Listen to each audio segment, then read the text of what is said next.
चलिए गुड है। अच्छा काफ़ी लोग ना ट्रेडिंग के अंदर आते हैं ना तो किसी न किसी को वो फ़ॉलो कर रहे होते हैं। कोई किस तरीके से ट्रेड कर रहा होता है, कोई किस तरीके से ट्रेड कर रहा होता है।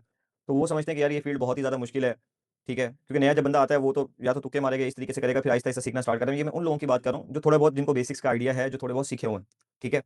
अगर आप कहो ना कि हर कोई भी ट्रेडर है, चाहे जितने से बड़ा ट्रेडर लेके आ जाएँ, जितने से बड़े से बड़ा ट्रेडर, वो मिस्टेक नहीं करता, ये सब गलत है। हर बंदा मिस्टेक करता है, हर बंदा। ठीक है, चाहे अगर मैं भी हूँ ना, मैं भी मिस्टेक करता हूँ। आप लोग भी करते होंगे, बड़े से बड़ा ट्रेडर मिस्टेक करता है। लेकिन एक्चुअल ये बात नहीं है कि मिस्टेक करना गलती है। बार-बार वही मिस्टेक दोहराना सबसे बड़ी गलती है। और उसके बाद ट्रेडिंग के अंदर क्या चीज़ है, आपको एक गुर की बात बताता हूँ, ठीक है? मज़ा आएगा आपको। जितनी जल्दी आप अपना डैमेज कंट्रोल कर लें ट्रेडिंग के अंदर उतना बेहतर है। अब डैमेज कंट्रोल का मतलब क्या है? जैसे आप देखते हैं कि हम लॉस बिल्कुल होल्ड ही नहीं करते, ठीक है? जैसे ही अपोज़िट कन्फर्मेशन मिली, एक्सिट। सम टाइम अगर हम एग्रेसिव ट्रेड के अंदर भी बैठ रहे हैं ना, एग्रेसिव ट्रेड के अंदर भी, तो उसके अंदर भी हमारा क्या वो होता है कि मार्केट ने इससे ऊपर क्लोजिंग दी, ये छोटा-सा रिस्क है, फॉरेन मार्केट से एक्सिट। क्योंकि जब आपके लॉसेस जो हैं वो छोटे होना स्टार्ट हो जाएँगे और टीपीज़ बड़े होना स्टार्ट हो जाएँगे, तो ऑटोमैटिकली आपका जो पोर्टफोलियो है ना बिल्ड होना स्टार्ट हो जाएगा। आप प्रॉफिटेबिलिटी की तरफ जाना स्टार्ट हो जाओगे। अगर आपने छोड़ दिया कि चाहे जितने से बड़ा ट्रेडर है, अगर वो कहता है कि यार गोल्ड है, मैं स्टॉप लॉस यूज़ नहीं करता। सर किसी ना किसी दिन गोल्ड, चाहे वो जितना बड़ा कैपिटल लेके बैठा हुआ है, जितने बड़ा ट्रेडर है, गोल्ड उसको पकड़ लेगा। गोल्ड नहीं छोड़ेगा, ठीक है?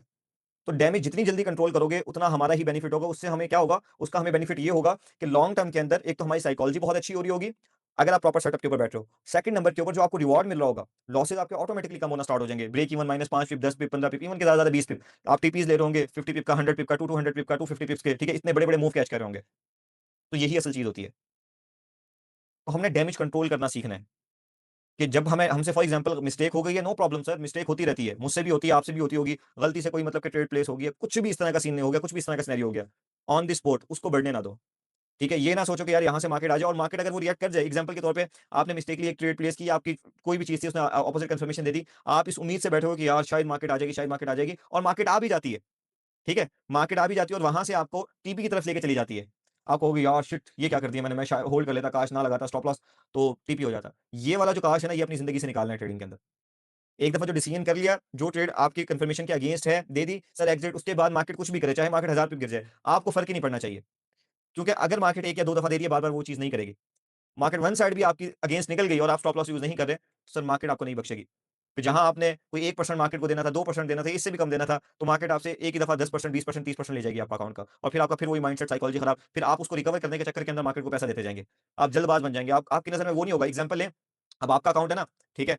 अब आपका अकाउंट एग्ज़ाम्पल लें, जो एक नॉर्मल पर्सन हमारे पास आता है, उसका $500 का अकाउंट है, एग्ज़ाम्पल लें, ठीक है? अब उसने मिस्टेक कर दी जल्दबाज़ी के अंदर, उसने 150 का लॉस कर दिया, ठीक है? $350 अब उसके अकाउंट के अंदर बचे हुए हैं।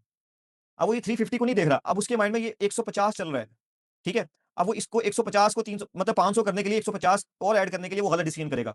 वो पंगे लेगा मार्केट से, बार-बार बाय सेल थोड़ी-सी प्रॉफिट में आएगा। अब उसको ये है कि जल्दी से बस यार ये मेरा 150 आ जाए, 150 आ जाए और इस 150 बनाने के चक्कर के अंदर वो 350 मार्केट को देके अपना 500 ज़ीरो करके बैठ जाएगा, ठीक है? तो जितनी जल्दी कहने का मकसद क्या है कि जितनी जल्दी हम अपना डैमेज कंट्रोल करेंगे, उतना ही हमारा बेनिफिट है। सर मार्केट आज अपॉर्च्युनिटी नहीं दे रही है, आपको मार्केट कल अपॉर्च्युनिटी दे देगी। मार्केट परसों आपको अपॉर्च्युनिटी दे देगी। ऐसा नहीं है कि 1 महीना मार्केट चल रही है, आपको अपॉर्च्युनिटी ना मिले। ऐसा नहीं होता। वीक के अंदर आपको बहुत अच्छी 3, 4, 5 अपॉर्च्युनिटी 2, 3, 4, 5 अपॉर्च्युनिटी बहुत अच्छी आपको मिल जाती हैं। लेकिन उस टाइम का वेट करना सीखें। अगर आप वो चीज़ सीख जाएँगे, ट्रेडिंग में सर सवाल ही पैदा नहीं होता कि आपको प्रॉफिटेबिलिटी से कोई रोक सके। सिर्फ जल्दबाज़ी आपको मरवाती है, ठीक है? वक़्त से पहले डिसीज़न आपको मरवाता है कि बस जल्दी ये मिस ना हो जाए, प्रॉफिट ले लूँ, गलत टाइम पे बैठना आपको मरवाता है और कुछ भी नहीं होता। इन चीज़ों पे काम कर लें, आपको खुद मज़ा आएगा, आपको खुद आपकी जो ट्रेडिंग वो है ना जर्नी उसको मज़ा आना आप एन्जॉय करना स्टार्ट कर देंगे और आपका अकाउंट ग्रो होना स्टार्ट हो जाएगा।